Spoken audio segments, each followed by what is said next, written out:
Popaholics, Dr. Sandra Lee here, aka Dr. Pimple Popper. Today I have some never before seen footage of a patient with steatocystomas and eruptive vellus hair cysts. They're covering her abdomen area. I can't wait for you to see. So let's jump right in and get popping. So these look like steatocystomas, okay? See how they're like a little bluish color? That's kind of because where they are under the skin, sort of like in the ocean, like different depths and the different colors of the water because of the depth. But also too, a lot of these might be what are called eruptive vellus hair cysts because they're like little cysts with little hair rolled up in it. So you'll see it. Well, we'll put one under the microscope and you can actually see there's like little hairs, like kind of like the hairs that are on our face, like the little vellus hairs, the fine hairs. Are there ones that bother you the most right now? Right here, and I think it's because like, you know, the like bras sweat. rubbing and things? Yeah, Okay. and then they get inflamed a lot more easily. Let's pick some of those, okay? Okay, so you shouldn't feel anything other than it's touching you.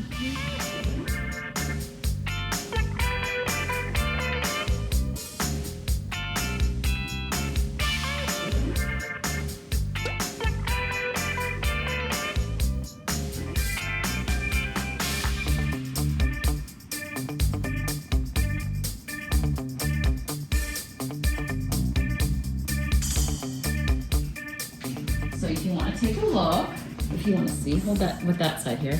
See the stuff you've probably seen it come up before, that like buttery kind of thing. Okay, another one. Sometimes they're like different ranges of that. I'm just gonna use these tweezers here and see if we can't pull out the sac. See the little sac that is in? There, we're trying to get that all the way out because if we get that out, it's like very flimsy. That probably won't come back. See, it came out. There you go. So tiny little scar there. Just like other cysts on the body, it's really important to take out the whole sac. You can't just drain it out and call it a day. When I'm removing the sac wall, I carefully use my tweezers in a slow sweeping motion, trying to only extract the thin layer that contains the cyst. Here's like some of like the more like the eruptive vellus hair cysts I was talking about. They're like steatocystomas. Okay, so this one, you can see a little hair in it, actually. See the hair? Oh, wow. See, it's almost like black. You see a little black line in there, too? See the little hairs in it? Is it it's like the vellus hairs. Yes, it's like wound up in there. See that? A bunch of them? Are you okay? Yeah, so is it just like the hairs just never pop out? It's not like they grow, it's like a cyst that creates them. So they're in this little casing, I think, or, you know, I think, because I'm pretty sure that it's a cyst that's derived from these kind of, these hairs that we have on us. See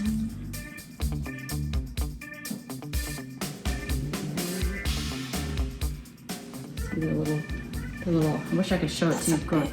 Yeah. I was explaining to her how these are interesting, how these conditions, though they're benign, and a lot of times you see doctors and they reassure you that people truly want to have them treated. Because it bothers you, right? Makes you feel different. Makes you not feel... Yes, especially because you have to look at it every single day. Yeah, and it's like you'd rather have a scar there than have this because of what it sort of represents or makes you feel. I think like even having a scar, it's like you've done that then. And it's not something... These things don't own you in a way. And it's like people will say, well, why? You can't even really see them. Well, you can feel them a lot more, even more than you can see them. Yeah. Especially if they get inflamed too, you can definitely feel that. Yeah. There's the hair.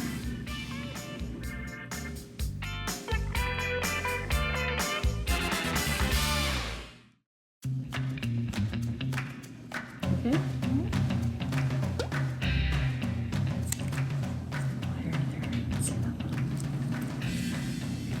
See the hairs on that? Oh, wow. The last one was really yellow.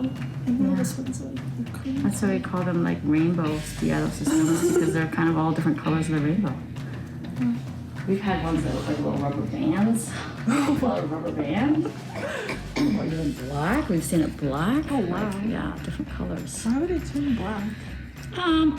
You know, I'm not sure. I think it has to do. He was African American. Maybe the pigment in your skin too stains it, like the melanin. you know, it's cells that are kind of composed of hair cells, maybe because your hair is different color, you know, darker. So you might be able to, since you have dark hair, you might be able to create some of that. I don't think it was anything abnormal, this part of it.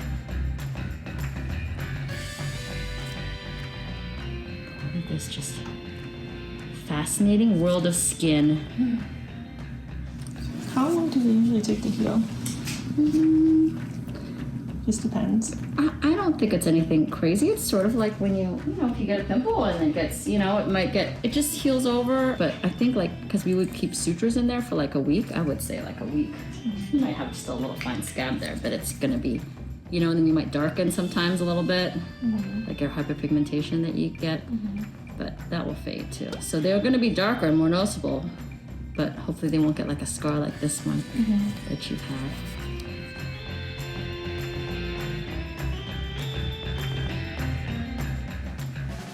Well, I love squeezing out the eruptive vellus hair cysts. It's actually really tough on my hands and they will start to hurt after a while. My staff always jokes that I have the strongest hands and no one would win in a pinching contest with me.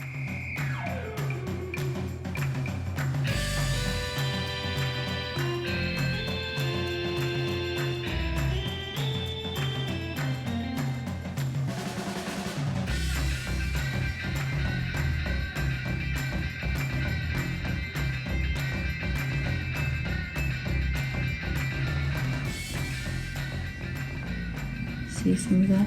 It's more inflamed, a little bit red mixed with a little bit of blood. Yeah.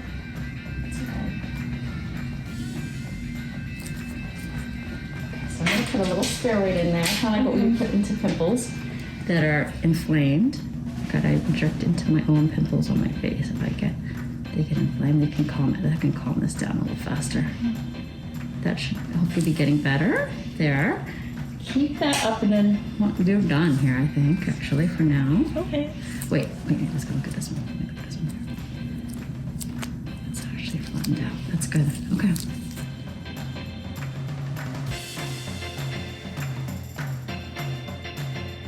One of my favorite parts of extracting vellus hair cysts is being able to look at the little hairs under the microscope. I love geeking out over these things. The skin is absolutely fascinating. Thanks for watching. This is it. See you next time.